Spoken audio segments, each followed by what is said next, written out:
नमस्कार, मैं अभिनेंद्र। धर्म के नाम पर नरसंहार, जाति के नाम पर नरसंहार, ऐसी खबरें आपने पढ़ी भी होंगी और सुनी भी होंगी। लेकिन सवाल यह है कि ऐसी विचारधारा आती कहां से? इन विचारधारा वाले लोगों को शिक्षा कौन देता है? कहीं ऐसा तो नहीं धर्म की बातों को नफरत के तड़के में डालकर इनके सामने परोसा जाता है ताकि ये इंसानियत को भूल जाए?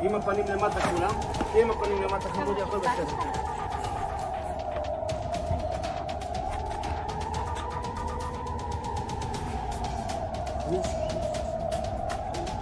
इजराइल और हमास युद्ध की कुछ तस्वीरें बेहद डराने वाली हैं। कुछ नियम और कानून हैं जिसके तहत हम उन तस्वीरों को आपको नहीं दिखा सकते, लेकिन वो तस्वीरें मानवता को शर्मसार करती हैं।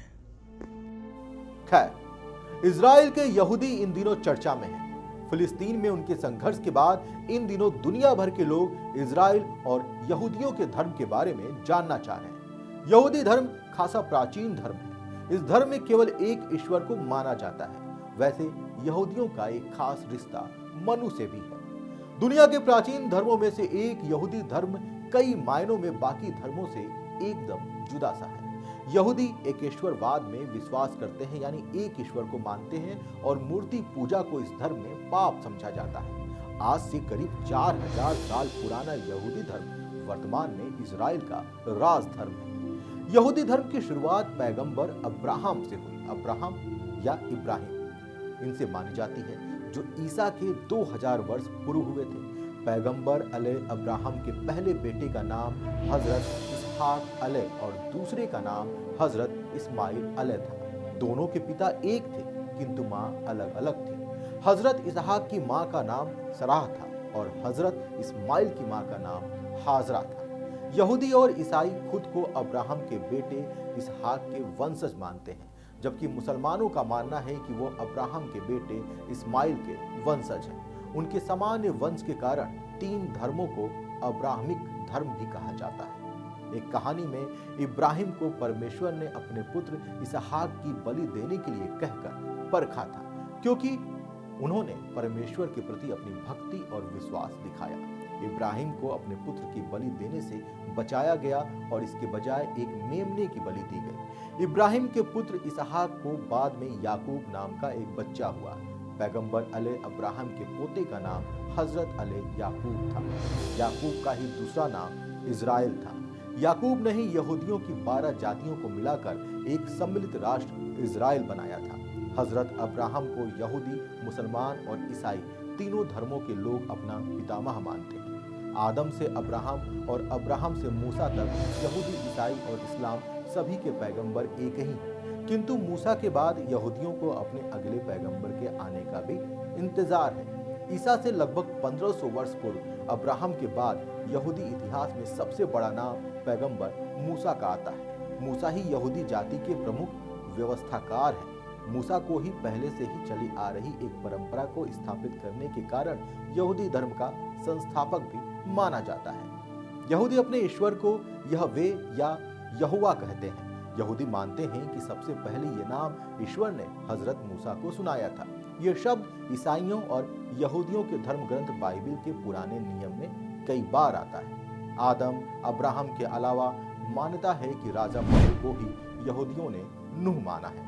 नूह ने ईश्वर के आदेश पर जल प्रलय के समय बड़ी सी किस्ती बनाई थी। उसमें सृष्टि के सभी प्राणियों को रखकर सृष्टि को बचाया गया था। राजा मनु की कहानी भी ऐसी ही है। सनातन धर्म के अनुसार मनु संसार के प्रथम योगी पुरुष थे। प्रथम मनु का नाम स्वयंभू मनु था, जिनके संग प्रथम स्त्री थी शतरूपा। ये स्वयंभू यानी स्वयं से उत्पन्न, बिना माता पिता के उत्पन्न होने के कारण ही स्वयंभू कहलाए।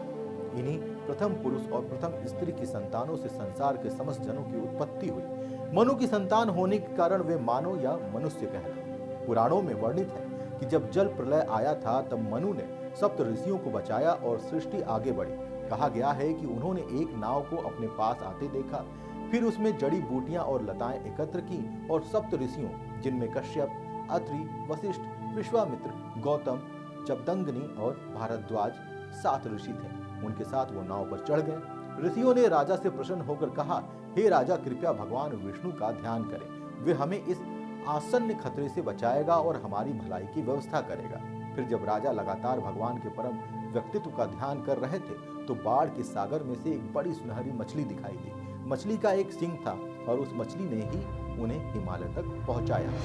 प्राचीन सुमेरिया में भीषण बाढ़ के संबंध में 7 ऋषियों का भी उल्लेख किया गया है। ये ऋषि, जिन्हें अब कल्लू कहा जाता है, वे ही हैं जो प्रलय के बाद जीवित बचे लोगों तक सभ्यता का ज्ञान पहुंचाते हैं। अब कल्लू ऋषियों को नक्काशीदार शिलालेख उन्हें उनकी धार्मिक पोशाक में दिखाते हैं। मछली के शरीर से मिलती जुलती पोशाक यह महज संयोग हो सकता है, लेकिन क्या सुमेरियन संस्कृति वैदिक बाण कथा के नायक राजा और ऋषियों को निर्देश देने वाले भगवान मत्स्य को श्रद्धांजलि दे रही है? ऐसी कहानी हर धर्मों में मिल जाती है। अब आप इजराइल और हमास के युद्ध को समझिए। क्या यह पूरी तरह से धार्मिक और अंधविश्वास की मानसिकताओं से प्रभावित है? इजराइल में लोग जब शनिवार को अपना अवकाश मना रहे थे तब फिलिस्तीन के आतंकी हमास ने हमला बोल दिया। इजराइल और हमास के बीच इस समय युद्ध छिड़ गया है, जिसमें 2000 से भी ज्यादा लोग मारे गए हैं। इस हमले में हमास ने शनिवार को इजराइल पर 5000 रॉकेट दागे। आतंकी समूह के लड़ाकों ने इजरायली नागरिकों और सैनिकों को भी बंधक बना लिया। हमास का कहना है कि यह ऑपरेशन अल अक्सा स्टॉर्म है, लेकिन आखिर फिलिस्तीन और इजराइल के बीच में विवाद क्या है? यरूशलेम इजराइल की विवादित राजधानी है। इस पर यहूदी धर्म, ईसाई धर्म और इस्लाम तीनों दावा करते हैं, क्योंकि यही यहूदियों का पवित्र सुलेमानी मंदिर हुआ करता था, जो अब एक दीवार मात्र है। यही शहर ईसा मसीह की कर्म भूमि भी रही। यहीं से हजरत मोहम्मद जन्नत भी गए थे, इसलिए यह विवाद का केंद्र भी है। लेकिन असल में यरूशलेम प्राचीन यहूदी राज्य का केंद्र और राजधानी रहा है। यहीं पर मूसा ने यहूदियों को धर्म की शिक्षा दी थी। दोनों ही देशों के लिए विवाद का प्रमुख कारण अल अक्सा मस्जिद का इलाका है। यह 35 एकड़ में फैला है, लेकिन यह 35 एकड़ सिर्फ जमीन का टुकड़ा नहीं है, बल्कि इस्लाम और यहूदी दोनों ही धर्मों में बेहद पवित्र जगह है।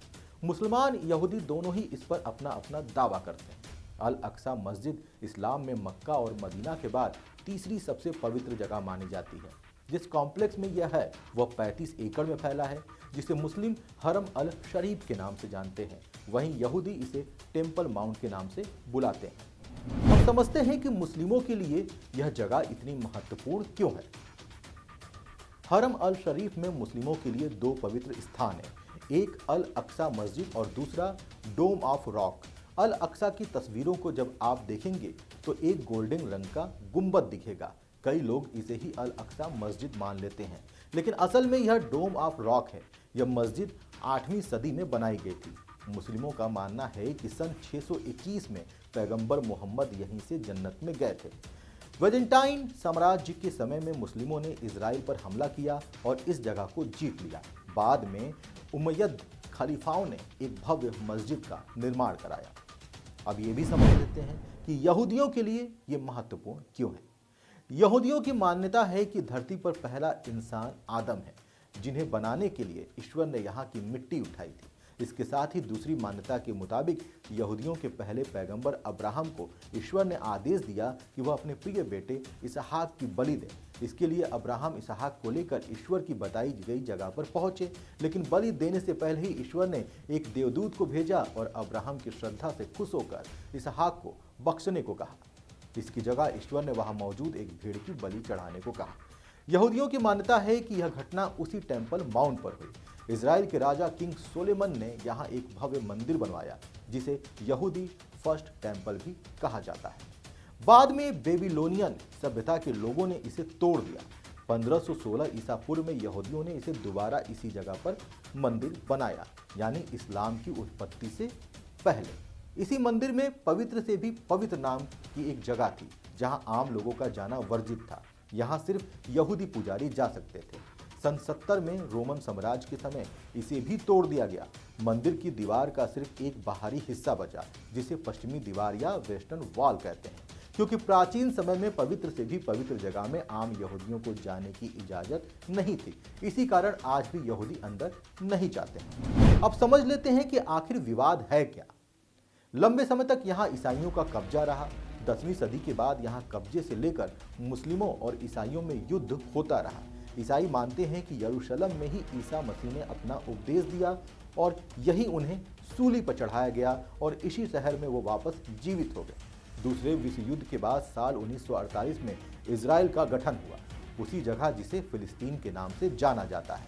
बाद में संयुक्त राष्ट्र की देखरेख में पार्टीशन रेजुलेशन बना, जिसमें प्रस्ताव दिया गया कि फिलिस्तीन को 2 हिस्सों में बांट दिया जाए और यरूशलेम पर इंटरनेशनल कंट्रोल होगा, जिसकी देखरेख यूएन करेगा।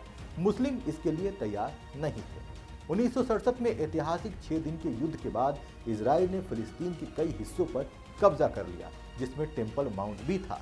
बाद में इजराइल ने मुस्लिम नेताओं से बातचीत के बाद इसका प्रबंधन जॉर्डन को सौंप दिया, लेकिन इसके बाद यहूदियों को इस हिस्से में प्रवेश की अनुमति मिल गई। हालांकि वह यहाँ प्रार्थना नहीं कर सकते थे। इस जगह की सुरक्षा और कंट्रोल इजराइल के हाथ में है।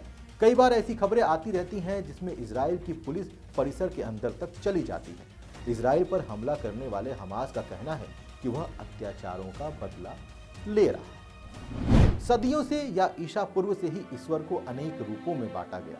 उन्हें धर्म में बांटा गया। ईश्वर की बातों को इंसानों तक पहुंचाने के लिए दूत आते रहे, नए नियम कानून बनते गए, नफरत करने के नए कारण भी पैदा होते गए और इस नफरत और स्वार्थ ने इंसानियत धर्म के मूल सिद्धांतों का ही गला घोट दिया, जिसके बारे में हर धर्मों में बताया गया। भारत में तो जब लोग धर्म की लड़ाई से बोर हो जाते हैं या उनका स्वार्थ पूरा नहीं हो पाता तो जातियों में लड़ाना शुरू कर देते हैं। लेकिन गाजा और इजराइल के नरसंहार की तुलना किसी से नहीं की जा सकती। यह एक जघन्य पाप है।